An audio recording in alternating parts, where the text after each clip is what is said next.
Section 1. You will hear a male student talking to a union representative about placing an advertisement to sell a laptop. First, you have some time to look at questions 1 to 5.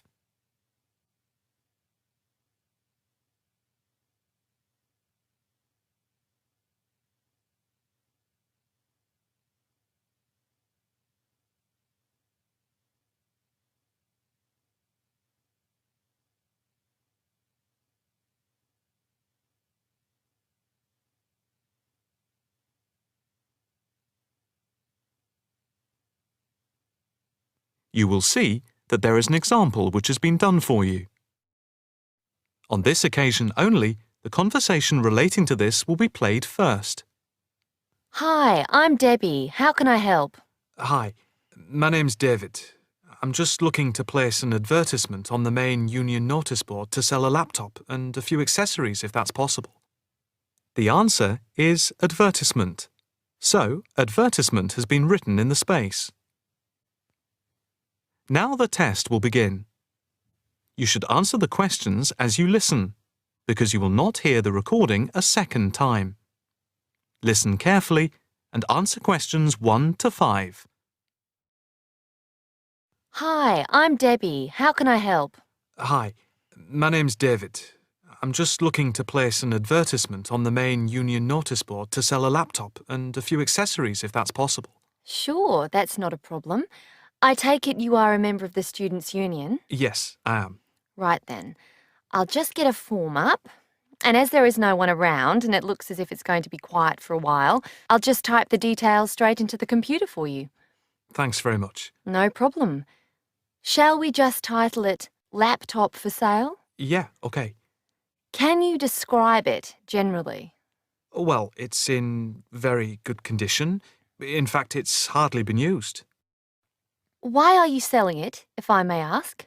Well, I've got another one which is much lighter, and I don't really need two. I see. What weight is the one you're selling? It's 3.5 kilograms. That is heavy these days. Can you give more details about the one you want to sell? Right. Well, it's an Allegro, and it's got all the latest programs. Okay. What about the memory? The memory is only 0.5 gigabytes. And what about the screen size and the other features?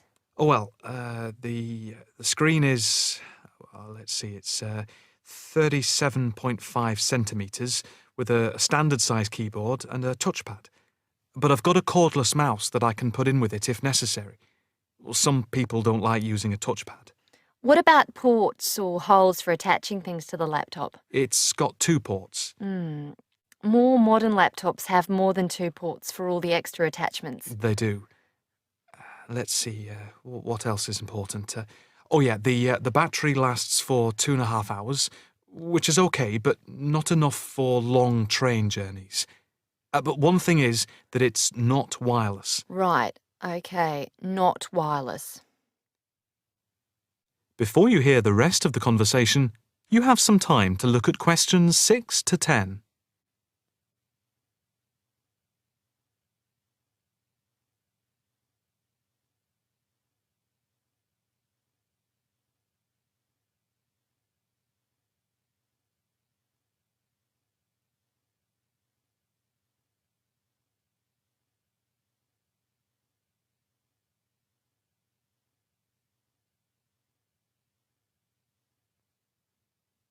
Now listen and answer questions 6 to 10.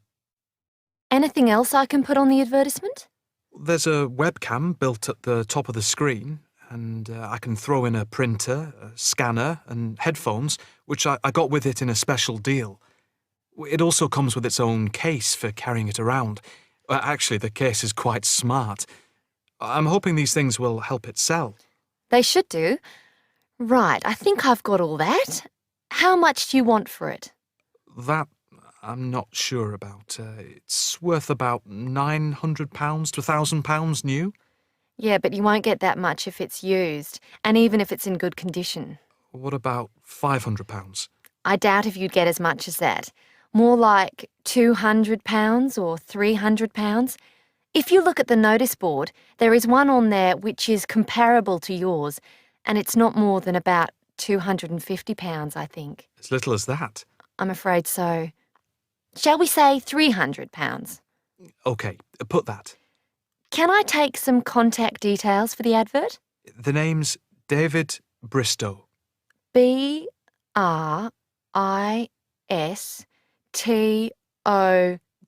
Yes, that's it. And a mobile or email? Both, if you want. It's DIB7791@hotmail.com. OK, and the mobile? That's 09875 423387. That's it. If you send the picture, I'll add it and print it out and stick it up for you. OK, I can get that to you today. Right, I'll type in here, advert placed the 22nd of October. Fine. And good luck with the sale. Thanks. That is the end of section 1. You now have half a minute to check your answers.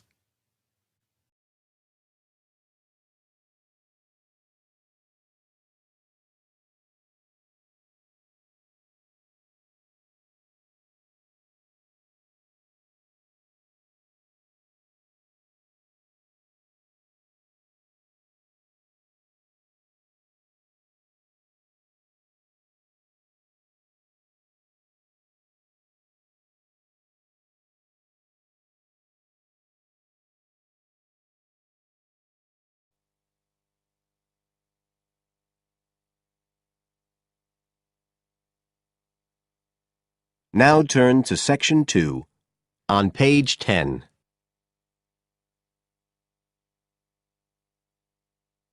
Section 2. You will hear a talk on New Zealand radio about an art sale which is being held to raise money for charity. First, you have some time to look at questions 11 to 13 on page 10.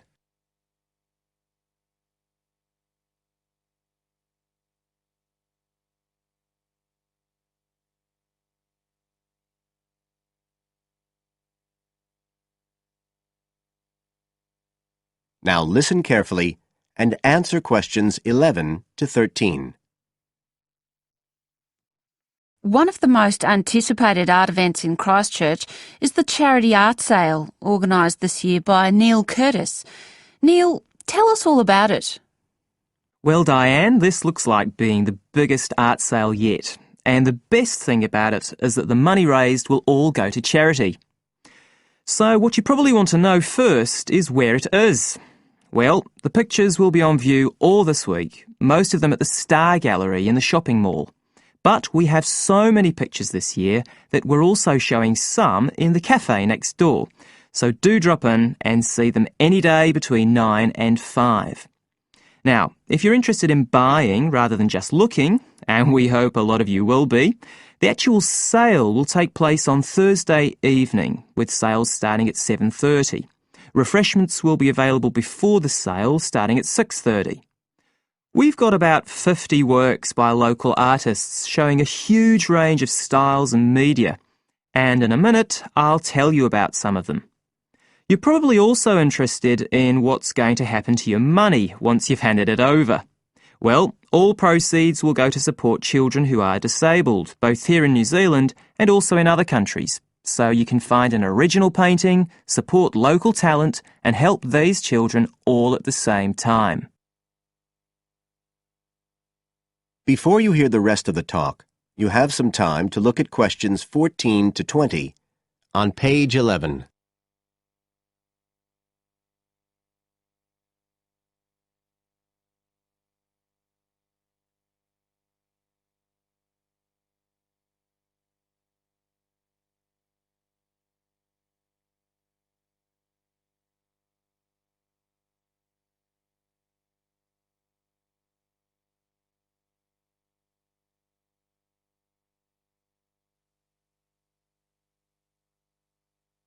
Now listen and answer questions 14 to 20.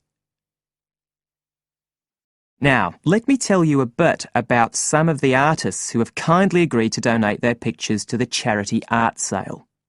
One of them is Don Studley, who has a special interest in the art sale because his 5-year-old daughter was born with a serious back problem.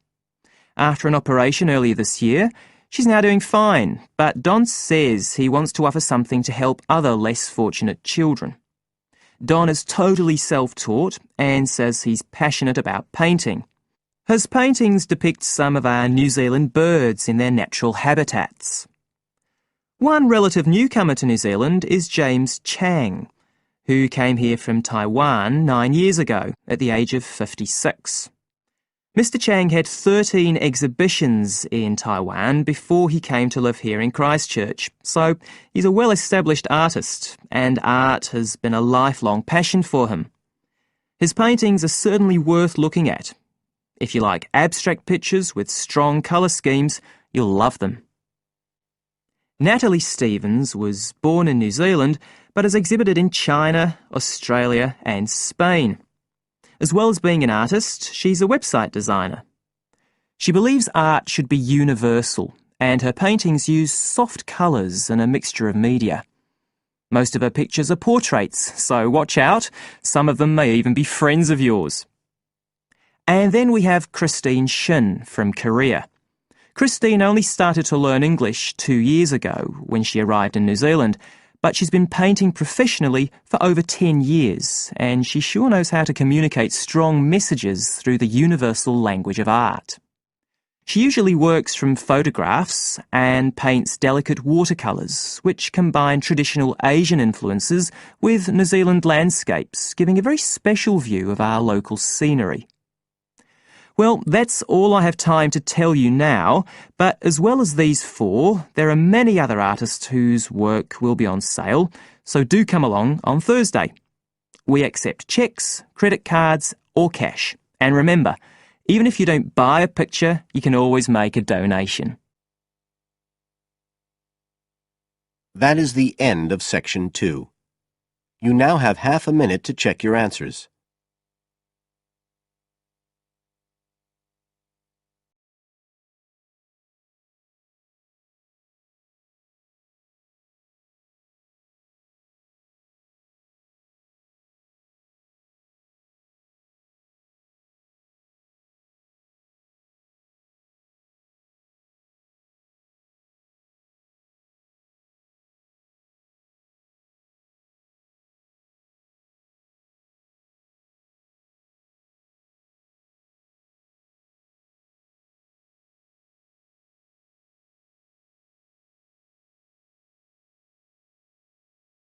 Test 1, Section 3.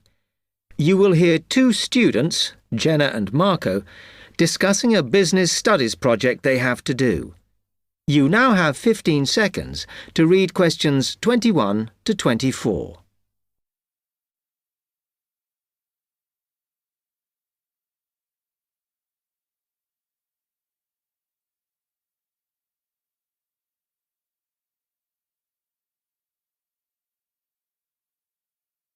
Come on, Marco. We've got to get on and sort out this project for Professor Buckley. Hang on. I want to make sure we've got all the information. Now, where are we? Well, today we need to sort out exactly what we're going to do and how we're going to divide the work up. Okay. How long have we got, by the way? The end of term is April 6th. And he said to hand it in on week 8, so that's March 25th at the latest, because the beginning of that week is the 21st, so not long. Right. Have you got the notes there? Yes. He wants us to do a fairly small-scale study, like the last one, on whether or not businesses were offering more benefits to staff. And we've now got to look at the rise in older workers. It should be fairly straightforward. Yeah, as long as we keep it small. Who's marking it? I don't know. Sometimes he gets the PhD students to mark it for him. Oh, actually, it just says here, a senior lecturer. I suppose it's too much for Professor Barclay to do them all. Yeah. Anyway, how are we going to go about this? Well, we have to decide how big we want it to be and who. Yeah, but I think we must sort out a timetable for the project. Otherwise, nothing will get done. Okay. Do you want to do that? All right. I'll do it as soon as we finish here. You now have 15 seconds to read questions 25 to 27.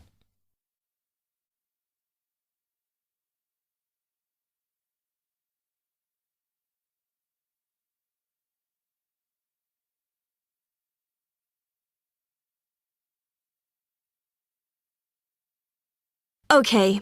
What do we have to do now for the project? What's the best way to go about it? Well, Professor Carter suggested we set up a focus group to get some in-depth interviews, but I think that'll take a lot of time. Yeah, I agree.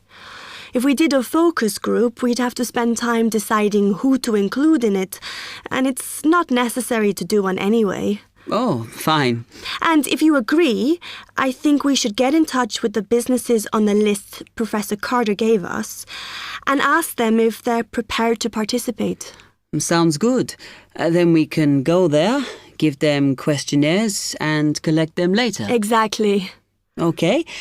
Then do we need to book one of those study rooms in the library so we can work together to input the data? Perhaps not, as I guess just one of us could just sort it out actually. Yes, that would be easier. A lot of what we're doing is qualitative, so it'll be writing up rather than statistics. No software for that, I'm afraid. And I think it would look better if we had actual shots of some of the staff, because we're citing appearance as a factor in employability, aren't we? Yeah, okay. I'll factor that all in when I sort everything out tonight. You now have 30 seconds to read questions 28 to 30.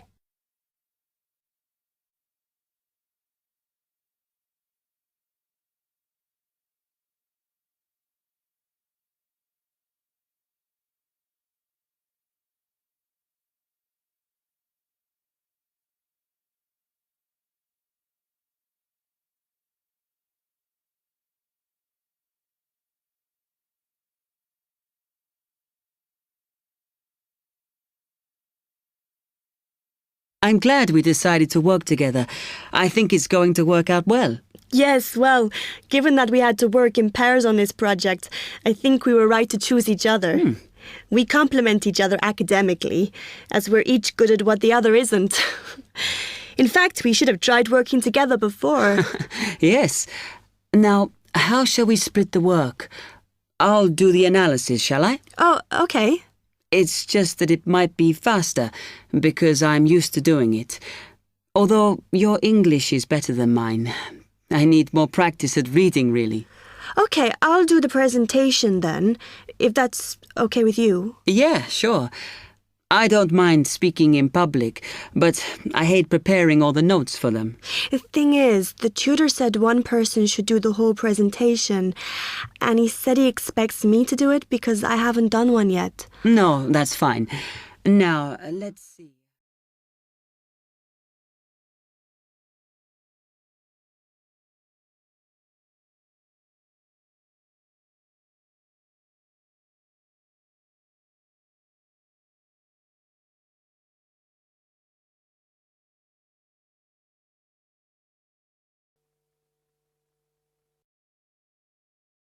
Now, turn to Section 4.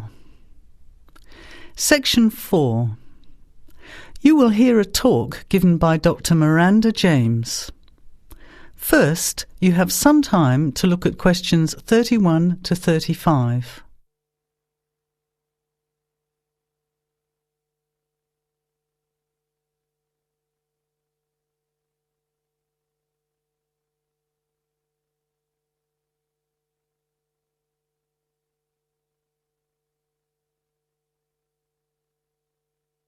Now, listen carefully to the talk and answer questions 31 to 35.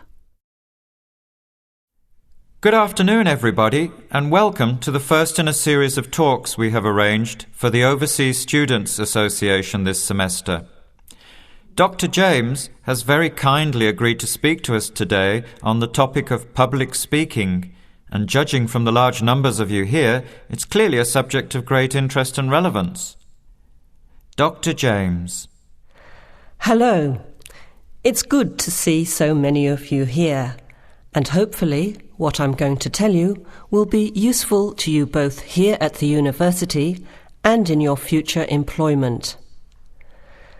Many people avoid speaking publicly, by which I mean in front of, say, 10 or more people. Not because they lack the ability, but mainly because they lack confidence, which is really only due to lack of practice. Today, as a consequence of the influence of television, audiences expect speakers to be relatively brief and to the point, in addition to being well-informed and interesting or entertaining. Probably the most important part of public speaking is what you do beforehand, by which I mean preparation. This includes practical details, such as knowing precisely what your topic is and exactly how long you are expected to talk for. You should also plan the content thoroughly. A good strategy is to write out the content as you intend to say it, and then make brief notes, preferably on small cards, which you use to talk from. This way you sound more natural. You incorporate pauses while you look at your notes, and you can then look at your audience while you are speaking. Never read your speech without looking at the audience. Eye contact is a very important part of communicating with an audience. So deliberately move your head and look around at your audience.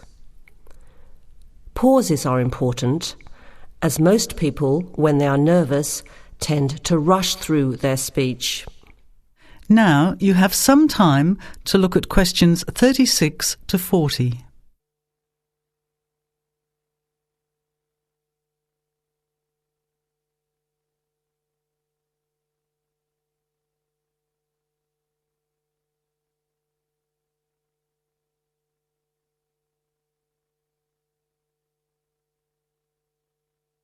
Now listen and answer questions 36 to 40. Practice speaking slowly. This gives you more time to pronounce your words correctly. It's always easier for your audience to listen to someone whose speaking is clear and calmly paced, so that they can understand the ideas being explained. And the bigger the group, the more slowly you should speak. Remember to project your voice, speaking clearly to the person furthest away from you. It's a good idea to rehearse and record yourself. Pay attention to your intonation when you listen to yourself. It's even harder if you're speaking in a second language, I would imagine. But there's nothing worse than listening to a flat, monotonous voice. So try to vary your tone and rhythm. This will add meaning to your words. Lastly, pay attention to both your posture and your gestures. A confident person stands or sits in a small group with their head up, chin out, and shoulders back. Try to avoid scratching or fiddling with your hair or beard, or pens, jewellery, and so on. These movements can distract and irritate your audience. Yet you may be unaware of them yourself. Another reason for rehearsing, preferably with feedback from a friend, or better still, on video. I hope these few tips will make your experience of speaking in public a little easier. Remember, practice makes perfect. That is the end of section 4. You now have half a minute to check your answers.